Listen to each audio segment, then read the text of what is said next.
this is not November.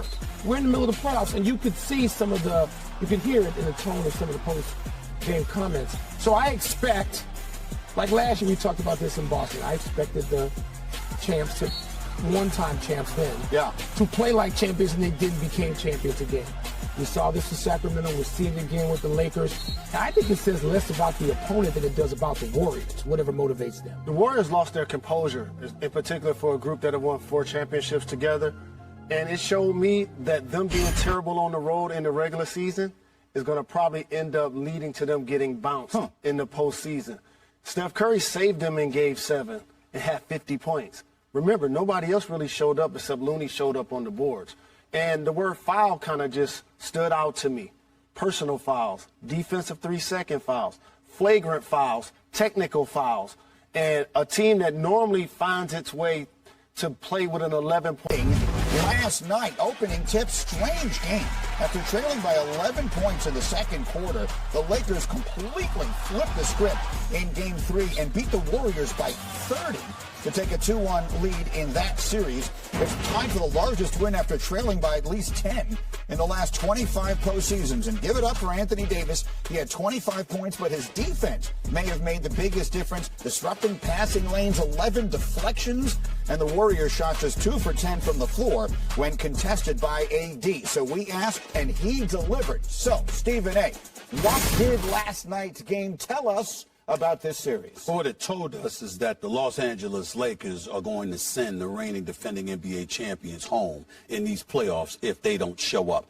The Los Angeles Lakers are undefeated at home this postseason. You're the Golden State Warriors. They have home court advantage because they stole one from you in San Francisco. You got to win one of these games, preferably Game 4, because I don't think you can come back from a 3-1 deficit against LeBron James and the Los Angeles Lakers. LeBron James hasn't scored 30 points in these games. You know, this is an aberration for him, but it doesn't matter. Anthony Davis had 25 and 13. Let's see what he does in Game 4, because in even number games we know how he performed, and then in the odd number games it dips precipitously. So we got to take all of those things into consideration. But in the end, as anemic as the Golden State Warriors looked last night, the bottom line is they got to win Game 4. Otherwise, they're on the verge of getting sent home.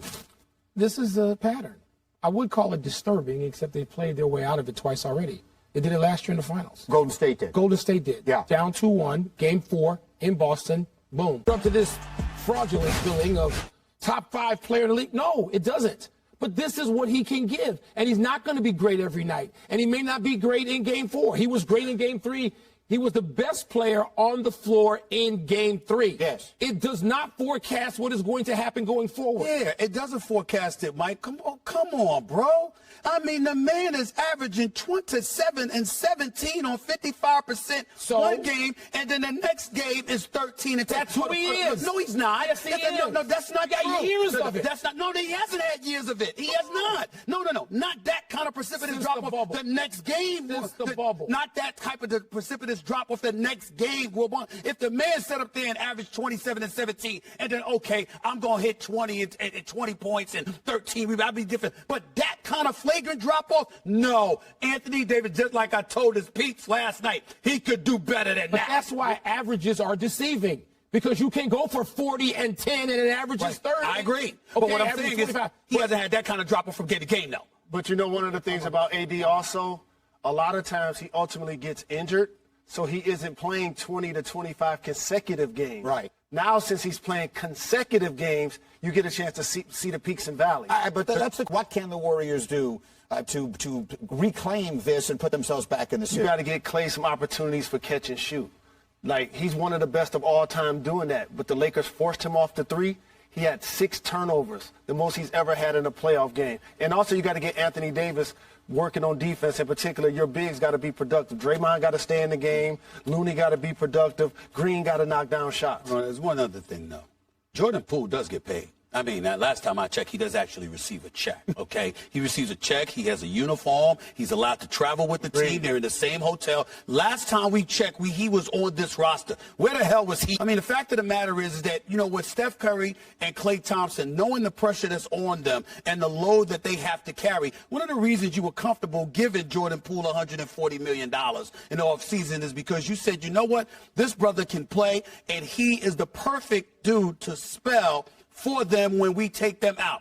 That hasn't been the case for the most part throughout these playoffs. He's been a disappointment. He's had moments here and there, but overall, he's been a disappointment. He's got to show up, too.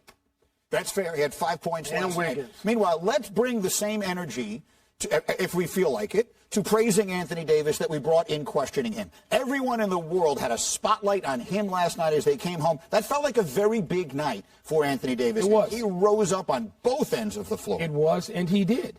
But I don't know that it forecasts anything. I mean, this is the pattern. Again, we talk about patterns. I'm talking about Golden State being critical of them for falling into this and just taking a game off during a series. I don't think Anthony Davis is taking from him. What is going to happen from game to game with Anthony Davis? You're going to get variation. Okay. Period. Okay, Facts. that's fine. Well, to answer your question, yeah.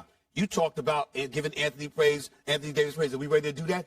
Hell no. You know why? Come to me after game 4. We knew what he was going to do last night because he stunk up the joint in game 2. So we knew he was going to show up in game 3. Now let's see what you're going to do in game 4. Give me the second game. The second game, not necessarily back-to-back is in one day and then 24 hours later. No, you got a day off in between. Then you play Monday night. What did you do in game 3? Can you do that in game 4? Because the numbers show us that because of what you did in game 3, Anthony Davis is going to stink up the joint Monday night. I'm saying no, I don't expect that from him. He is a great player. Yeah. I expect him to be better. He doesn't have to drop 25 and 13, but he don't have to stink up the joint. He also can give you back-to-back 20-point games, as you pointed out. That's right. Multiple players have done so in this postseason. He hasn't been one. 37 different players, Greeny, have had back-to-back 20-point games. Anthony Davis shows you. Or what he should do. Or what he should show us. He needs to do it 4 times over the course of this series. So far, he's done it twice. We'll see what they have for. Here's Woj, our senior insider extraordinaire. And so, look, I feel like a lot of people are framing this day as one that is very important for James Harden. What are the dynamics that are at play here? Well, yeah, start with the Sixers being down 2-1 today. And James Harden, after those 45 points without Joel Embiid in that Game 1 win, he's missed 23 of 28 shots in these consecutive losses. This is a vital game for this organization, for this team. And I think that's the short term, but the longer term, and we reported this back on Christmas Day right here in this studio, that the Houston Rockets loom as a real suitor in free agency this summer. James Harden did a 1+1 deal, opt out of that. And then I think for this Philly organization, they've got to look at James Harden at 33 years, fit in terms of years on a contract, money on a contract. And is Houston just perhaps a leverage play for James Harden? There are a lot of things that are attractive to Houston for him. It is essentially home, family there, familiarity with that organization and that community. They've got $60 million in cap space. They want to be improved next season. And I think for James Harden's future, whether that's in Philly, whether that's elsewhere, how this series finishes. And listen, he's had a history of fizzling in some playoff series. Also helped Houston go to the distance against a great Golden State Warriors team. But I think today's pivotal for an organization that needs to have this at 2-2 and going back to Boston. That's such great insight. Harden, obviously the central point of so much of this. In fact, we'll make that today's fight for victory, which is brought to you by Modelo. For Harden, look, we all remember, started this series with a great performance. Woj just talked about it, the 45 points he had in Game 1, second 4 in these last 2 games, his worst field goal percentage over any 2-game span in his career. And the constant problem for Harden in the postseason has been finishing at the rim. 28% in the paint in the playoffs. That would be the worst by any player in a single postseason over the last 25 years. In fact, even when he's gotten a step on his defender, he's been unable to finish. According to Second Spectrum, he shot under 24% on drives when blowing by his defender in these playoffs. That would be the worst rate by any player in a single postseason in the last 10 years. So such fascinating insight there from Woj, and the dynamics to me are extremely interesting. What do you say about all of it, Stephen A? What I say is this question, respectfully, if you're the Houston Rockets, why would you want James Harden Agreed. At this point? Yeah. I'm not trying to disrespect James Harden by any stretch of the imagination. He led the league in assists this year at 10.7. He can still play. He's an all-star caliber player. I get all of that, but we understand that with new coach Ime Udoka and the young Kenyon Martin Jr. is 22. And it's not like you're trying to compete for a championship for the foreseeable future. I can understand you wanting a veteran. I get that part. But why would you want him back to interrupt what is transpiring with the kind of growth and maturation process that they're going through? I don't know if it's the wisest move for the Houston Rockets to make. That's fair. But let me shift it back to the Sixers. If this thing fizzles here, and I think the point is that if they lose today and they lose badly, it'll feel like it's going that way. Do you feel like the Sixers should be considering wanting to go in a different direction, Michael? Yes. And part of it's just the scale of the economy. I mean, James Harden is not going to stay for free. He's not going to be a bargain. Right. He's not. Right. So what are you doing? What else can you afford? Do you deplete yourself somewhere else in order to keep a different James Harden? I agree with everything Stephen A. just said, but if I bring it back to today, what do we expect of James Harden now? We just talked about Anthony Davis. Can he have my under-over was 13 assists. They're 12-3 this season when he has 12 or more, actually 13 or more assists. Can he get there? Can he get 14 or 15 assists? Can he help Tyrese Maxey maximize his contribution to winning a playoff game? The things James Harden can still do. But Jalen was great talking about this yesterday or 2 days ago. He gets past his defender, but that's not the point. He then can't finish. He can't put the ball on the glass in the places. He can't play the angles and the positions that James Harden used to do so masterfully. He can't. So there's an adjustment coming. Can he do that now in mid-series? I agree with both of you guys. Great points about Houston. I agree with you as well.